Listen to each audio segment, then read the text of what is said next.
Buongiorno, io sono Bernd Erhard, vivo da Colonia, ho suonato contrabbasso in un'orchestra di Germania, stato Dortmunder Philharmonica, ho suonato qui per 16 anni. Now I change my language because it's easier to speak in English and perhaps sometimes in German. I started to make music when I was 6 years old. I played violin, and later, with 10 years, I played cello, a little bit bigger than violin. And when I was 15, all my friends made rock music and jazz and folk music. And cello is in those days now very famous to make every kind of music. But 30, 40 years ago, cello was really just a classical instrument. The violin started to make jazz and also rock music, but the violoncello not. So I learned double bass, playing double bass. I like to make jazz and folk music, but I had such a lot of possibilities to play classical music on my double bass and to earn money with this that I played the whole time classical music. Jazz music is very different to classical music because it's important you are free on your instrument. You have to man muss die Vorstellung haben, viel Fantasie haben und bisogna avere l'immaginazione prima, avere la fantasia und kann dann wunderbar zusammen musizieren oder auch weniger zusammen. Im Jazz si può vedere di venire insieme, suonare insieme, a volte capita di intendersi, delle volte capita di intendersi di meno. Im Jazz ist es ja so, dass es sehr viele verschiedene Arten von Jazz gibt. Es gibt teilweise Richtungen, die sehr geordnet sind, also wo jedes Instrument nach festen Harmonien spielt und auch feste Melodien vorgegeben sind, die dann abgewandelt oder variiert werden. Nel jazz ci sono delle forme più come si potrebbe dire, che si attengono a dei testi musicali, a dei spartiti, invece poi ci sono invece delle altre forme di jazz libero che invece si attiene a quello che produce la fantasia in quel momento. Und dann gibt es ja noch den Free Jazz, wo es dann sehr frei zugeht, was mir auch zu hören Schwierigkeiten bereitet, weil ich es gewohnt bin, dass die Musik doch immer eine gewisse Ordnung E poi c'è haben il free soll. jazz che però ha lo svantaggio che non segue più alcun ordine e quindi per lui risulta un po' più difficile seguire il free jazz. Ja, und so ist also meine Leidenschaft die klassische Musik geworden, angefangen von der Barockmusik bis hin zur Romantik, auch bis in die Moderne, wobei die Moderne, sagen wir mal, bis Alban Berg oder Strawinsky sehr viel Spaß macht zu musizieren, aber dann spätere Kompositionen von Stockhausen zum Beispiel oder so, die sind dann schon so atonal, dass man das für Geld spielt, aber nicht fürs Herz oder für die Leidenschaft. So, kurz übersetzen. Ci sono sì delle cose che si fanno insieme che per piacere, come suonare insieme, improvvisare insieme. Poi invece ci sono delle forme di di registrazioni, scrittura di testi musicali che sono talmente astratti che il musicista secondo lui li suona più per guadagnarsi i soldi che non per piacere. E lui si riferisce in particolare a Stockhausen, viveva anche lui a Colonia, Stockhausen, quindi famoso per una certa musica nuova, insomma. Ich habe sehr viel Kammermusik gemacht, gerade in der Barockmusik. Lui si è occupato molto di musica del Barocco e anche di musica da camera. Später habe ich dann mehr und mehr in großen Orchestern gespielt, um halt auch eine finanzielle Absicherung zu Poi haben. ha suonato già in orchestre più grandi, eccetera, ma anche per avere una maggiore possibilità di guadagno, insomma. Infatti lui parla sempre del guadagno del musicista, perché cioè io sono suo fratello e noi siamo stati educati che la musica è molto bella, ma è una specie di dannazione, perché è qualcosa che ti porta alla fame. E quindi continuo a legittimarsi rispetto a... Ma io ho anche guadagnato qualcosa, non ho solo fatto un mestiere per la fame, insomma. No? Das Problem ist, dass die Konkurrenz sehr groß ist. Es gibt sehr viele Menschen, die Musik machen. Es gibt sehr viele Ci gute sono Musiker. tante persone che fanno musica buona, ottima, e c'è molta competizione.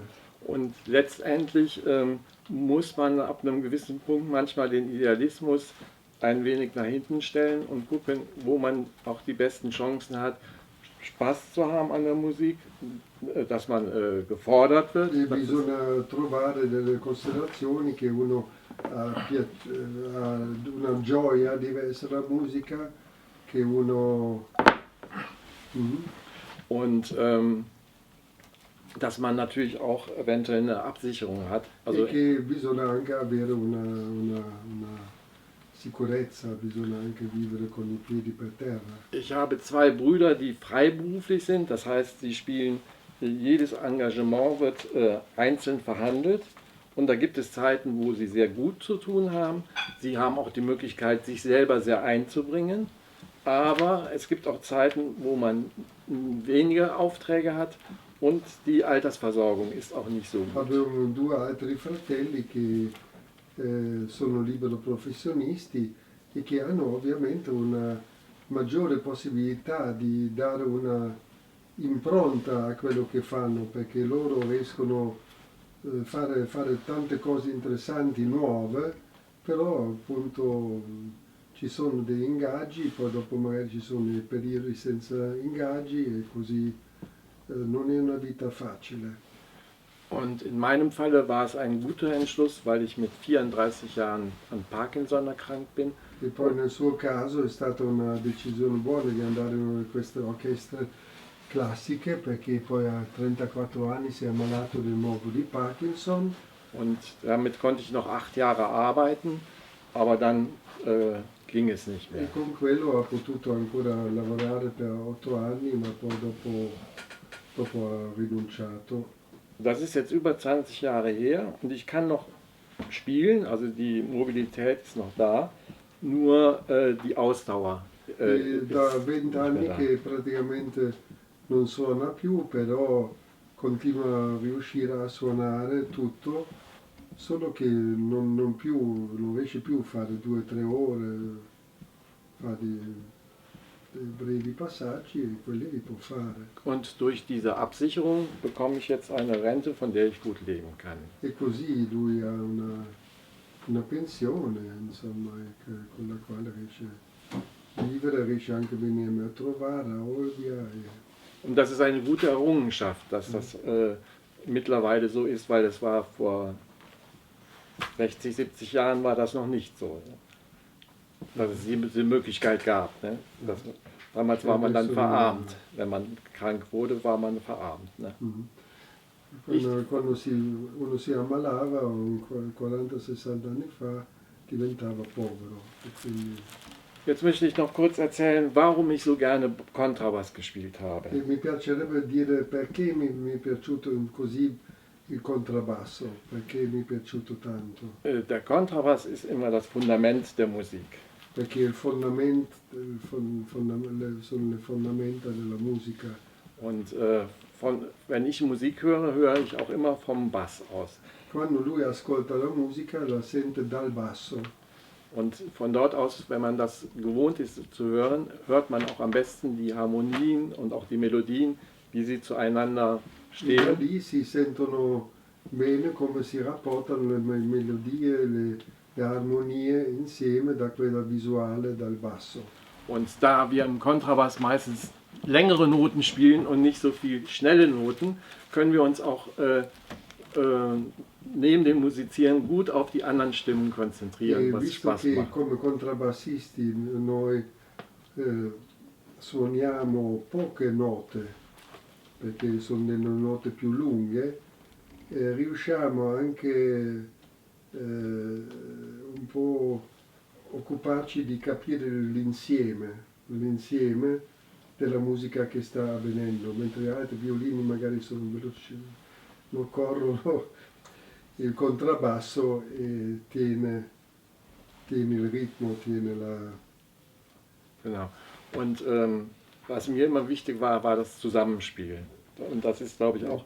Poi per lui la cosa fondamentale è suonare insieme. Ich würde mal sagen, es gibt zwei Sorten von Musikern. Die einen sind gerade in der Ausbildung an der Hochschule, werden zu Solisten ausgebildet und die Due anderen. tipi di musicisti che sono gli uni che sono magari al conservatorio e vengono addestrati a fare i solisti. Und die anderen als Kammermusiker oder Orchestermusiker, was eigentlich dann auch die meisten Leute machen, um ihr Geld zu verdienen. Poi gli altri come musica da camera e come strumenti per le orchestre. Und im Orchester habe ich die Erfahrung gemacht, dass dort auch beide Sorten von Musikern sitzen. Anche nell'orchestra ci sono tutte e due tipologie di musicisti. Und wenn man in einer Gruppe sitzt und diese unterschiedlichen Musiker um sich herum hat, dann gibt es Konstellationen, wo es sehr schwer fällt, schöne Musik zu machen und andere Konstellationen, wo es einem sehr leicht fällt und sehr viel Spaß macht. Also das Orchester, Formare così ja, un gruppo con solisti e quelli che hanno più la cultura del suonare insieme può essere delle volte molto difficile e duro, e in altri momenti invece può esaltare la situazione e si possono creare tante cose insieme. Und ja, das konzentrieren. Vielleicht noch über das Instrument, wo das herkommt, wie Ja, das aufgebaut ist. Das Instrument kommt aus der Familie der Gamben. Die Gamben waren die Vorgängerinstrumente von den La gamba, il contrabbasso Violini. nasce dalla gamba. Und der Kontrabass hatte auch schon vor dem Kontrabass gab es zum Beispiel eine Art Trummscheit, nannte sich das. Das war eine Kiste mit einem Besenstiel oder einem Stock drauf und einer Seite. Das hat den Bass gemacht. Also Wie Bass, hieß die noch? Trummscheit. Trummscheit. Era una manica di una scopa und dann Ein Stab drauf mit einer Seite. un manico di una scopa su una cassa e con una corda che era applicata sopra, quello era il Genau. contrabbasso Und der monumentale. Kontrabass hat sich dann immer weiterentwickelt mit Erfindung der Violinen, die ja sehr virtuos spielen können. Und man hat dann auch versucht, also es gab Leute wie Giovanni Bottesini, das ist der berühmteste Kontrabassist, den es gibt. Das ist Bottesini, il più famoso contrabbassista, zu vergleichen mit Paganini. virtuoso da paragonarsi con Paganini. Und der hat natürlich das technisch Möglichste damals schon, also um 1800 rum, ausgereizt, was auf dem Kontrabass möglich ist. Quindi già aveva esplorato le possibilità del contrabbasso, sua costruzione, sua virtuosità, Ja. già nel 1800 qualcosa. Und was ich zuvor sagte, mit den tiefen Tönen und langen Tönen ist halt nicht immer so. Es gibt auch Werke von Mahler oder Ci sono anche delle opere di Mahler oder Wagner, di Wagner, die so virtuos sind, dass sie auch an die Grenzen che sono virtuosi e vanno anche lì des möglich Spielbaren kommen. Ne? alla, come si può dire, alla suonabilità, insomma. Genau. Und ich habe gerne solistisch gespielt für das eigene Ego, weil man dann wirklich sich ganz frei entfalten kann. Mi è piaciuto molto suonare come solista, Ich habe gerne Kammermusik gemacht, mi piaceva anche la musica da camera, weil man sehr aufeinander hören muss und sich einfügen muss. ci si deve interloquire tra i vari musicisti che partecipano alla musica da camera Und auch die eigenen Ideen einbringen kann. e si possono anche portare dentro le proprie idee.